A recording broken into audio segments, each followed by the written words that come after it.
my name is Whitney, and I am so happy to have you here. Welcome back to the start of another weekly reading vlog. I'm actually starting this on Tuesday morning. I didn't vlog anything yesterday because I was really busy reading, so I've got some things to update you on. Yesterday, I read an entire book.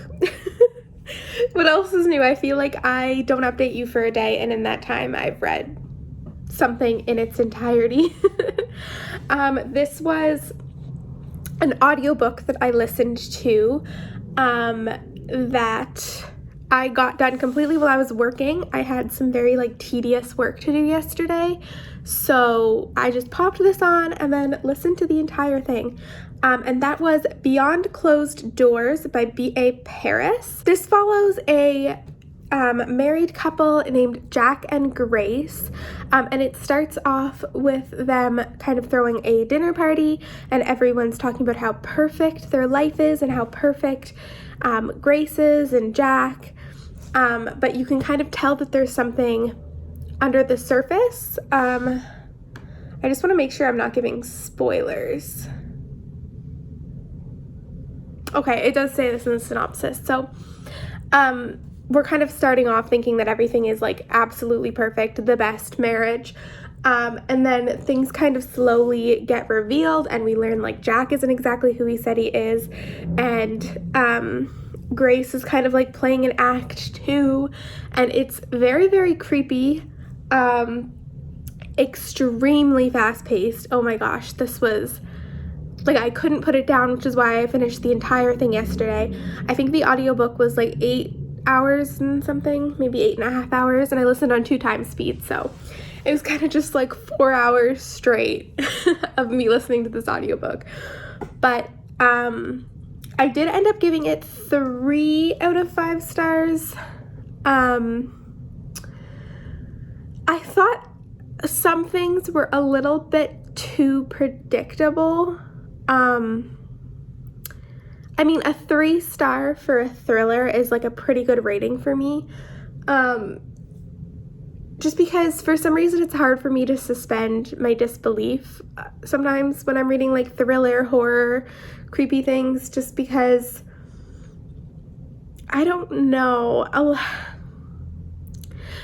For example, some of the things that Jack did to Grace, or the plans that he had, really kind of took me out of the story, because I could kind of tell that it was a writer really thinking out every single aspect, you know what I mean, instead of an abusive man planning things out. It was too thoroughly thought out.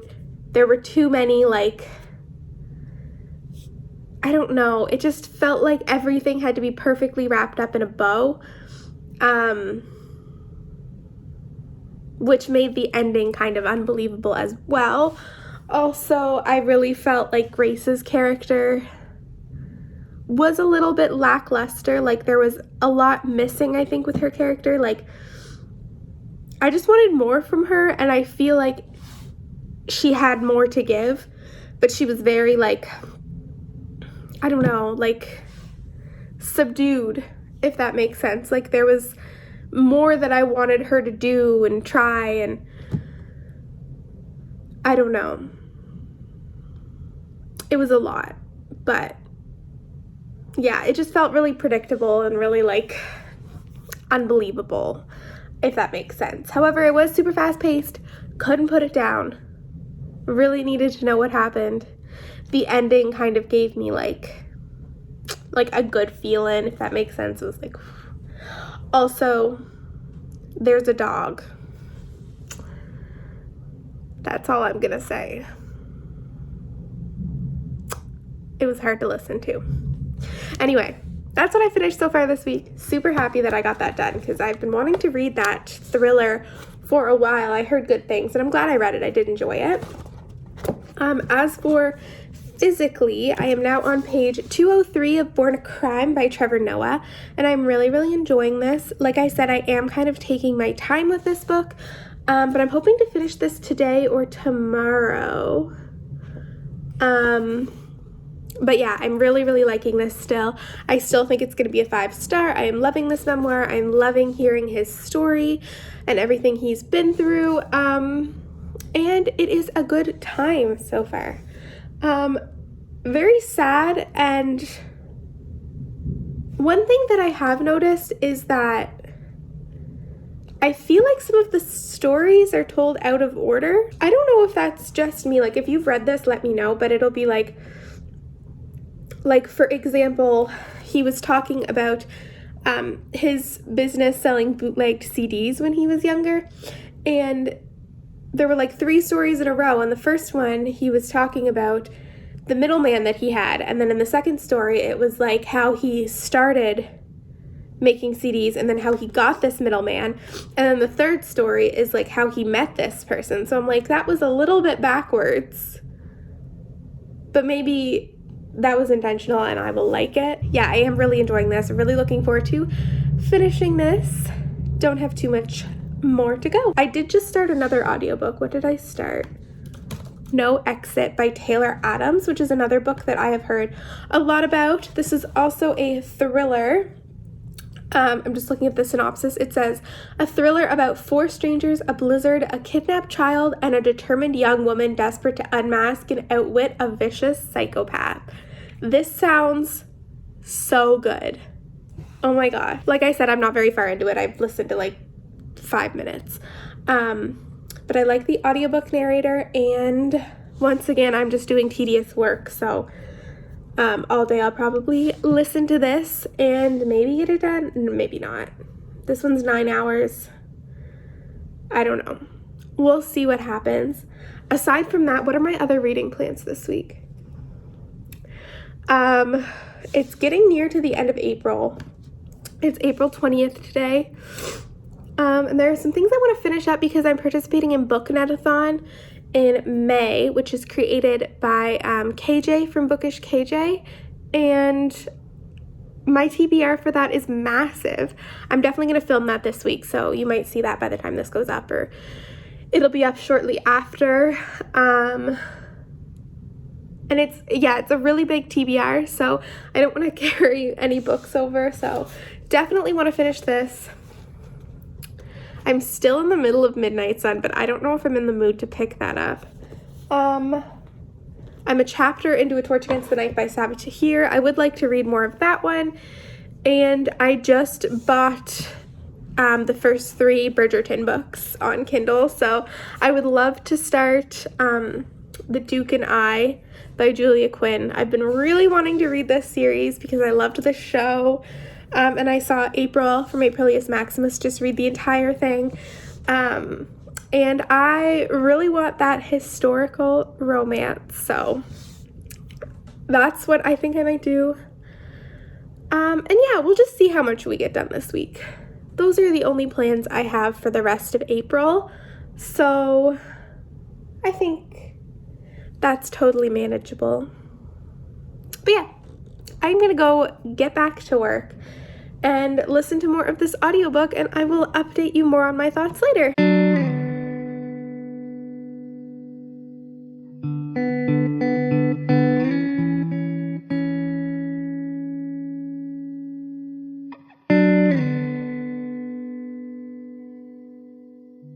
Hi friends! Marbles is really trying to get involved here. Oh my god. Alright. Please don't do that. Hi, I have some things to update you on. First of all, I just got a package. I already ripped off the thing because I forgot what it was, but still gonna open it with you. So let's do that first.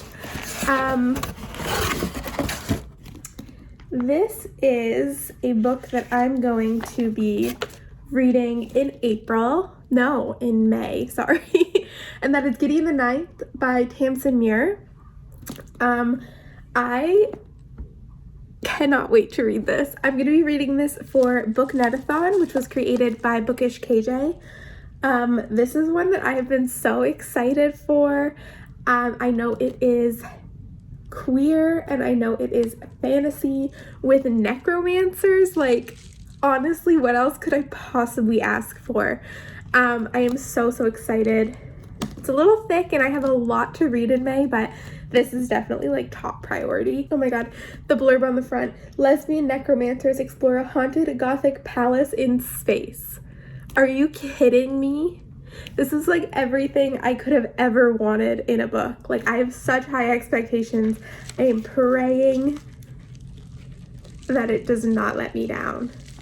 But it has been getting a lot of praise lately, so I'm really excited. Yeah, I also bought something a minute ago at the same time that was gifts for my friend's birthday and also for my mom for Mother's Day. So that one hasn't come yet, though. I'm glad my book came. I also got this cute little mask from Amazon that came today. Are you kidding? Lemons, I love them.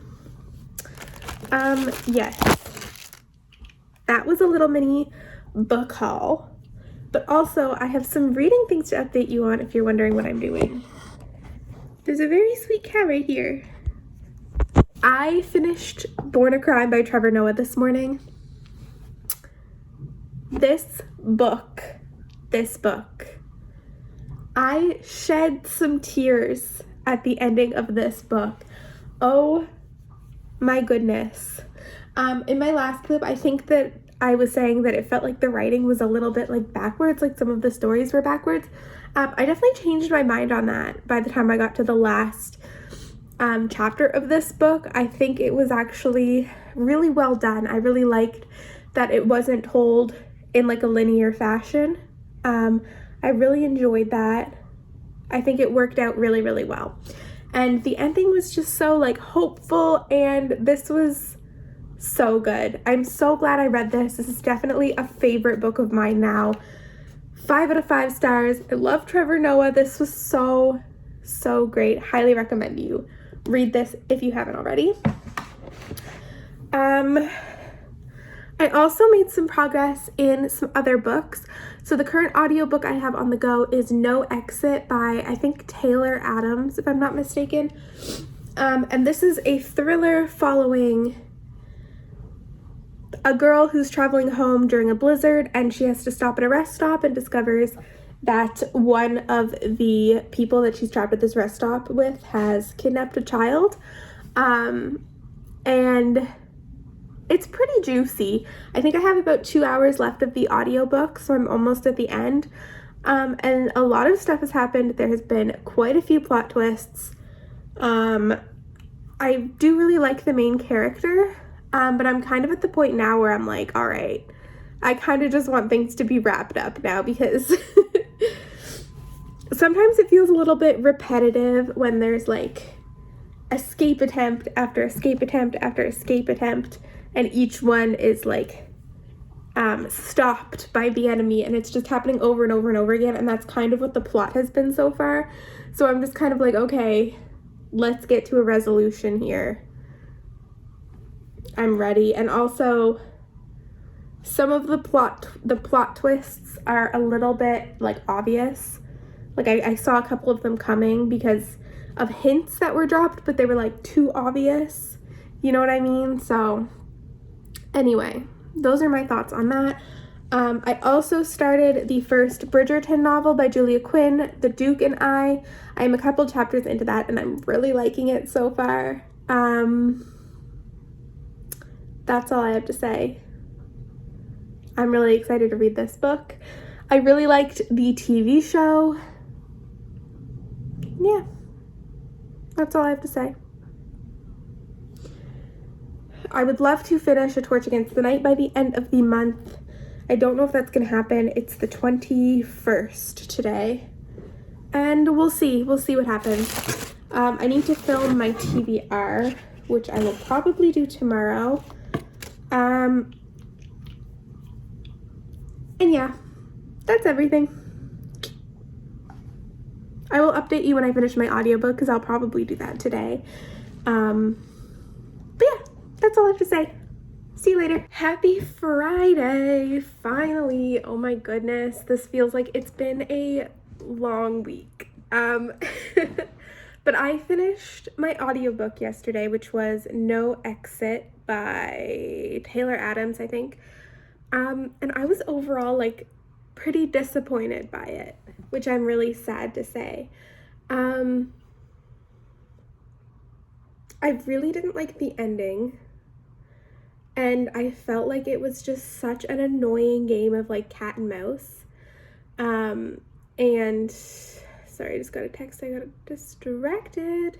Yeah, anyway, I felt like it was just like a really annoying game of cat and mouse. I felt like every time she was about to like make her escape, something happened, she made a stupid mistake. It was like stupid mistake after stupid mistake. It just got really frustrating by the end, and then the ending was so unsatisfactory. Like, if you've read this, I'm sure you know. I'm really sad. I got this recommendation from a TikTok. I don't remember who posted it, but someone made like a TikTok of thrillers that like were really good or something. It was like really creepy thrillers to keep you on the edge of your seat, and this one was in it, and so was Behind Closed Doors, and I didn't love either of them, so I'm really disappointed. I need to find some good thrillers because that's what I'm in the mood for, and I feel like it hasn't been satisfied yet because neither of them really hit the spot for me. So that's what I need to do. I need to pick another audiobook. I don't know what I'm in the mood for. Like, I would do another thriller, but I've been disappointed twice. I don't want to be disappointed again, you know? Oh my god, what is my hair doing? Jeez. And I kind of feel like maybe I should just... Oh my god. I feel like maybe I should just pick a different genre. Let's see. My computer's right here. If you're wondering what I'm looking at, I'm just going to pull up Scribd and we'll pick a fresh audiobook together. I have to go to the post office. Well, I have to go to 2 different post offices to pick up 2 different packages because I have a shopping problem. I have to go to the bank, and that's it. A lot of the ones that I've saved on Scribd are ones that I'm specifically saving for Booknetathon in May. All of these ones are, oh no, that's an ebook. Maybe something a little bit shorter. So there's The Guest List by Lucy Foley, which is a thriller that I've heard. Oh, I just started playing it. That's not what I wanted to do. Oh my god. This is a thriller that I've heard some good things about and some bad things about. I've seen it on people's best of 2020 and worst of 2020 lists, so I don't know, but it is a Reese's book club pick, and I always have pretty good luck with those. Maybe not right now, though. What else do we have saved?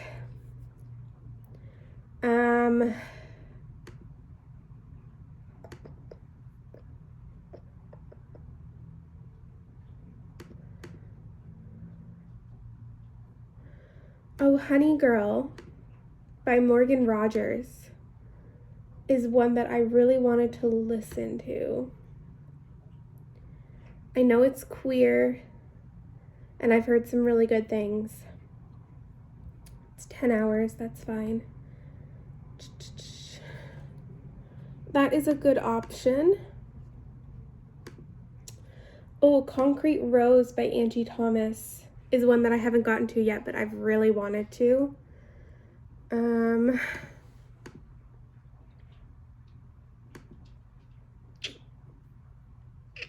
Yoke by Mary H.K. Choi. I really loved Emergency Contact by her. And I've heard really good things about Yoke. Oh, it's about sisters.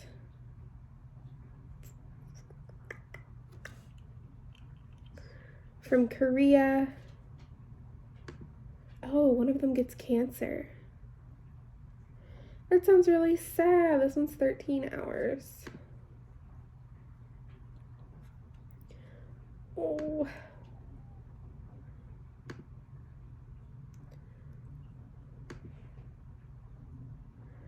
The Project by Courtney Summers is one I've also been super interested in. I think it's about a cult, right? Yeah, the Unity Project.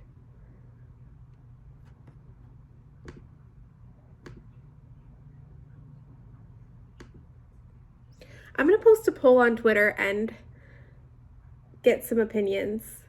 And then that's how I'll pick, because I can't make a decision today.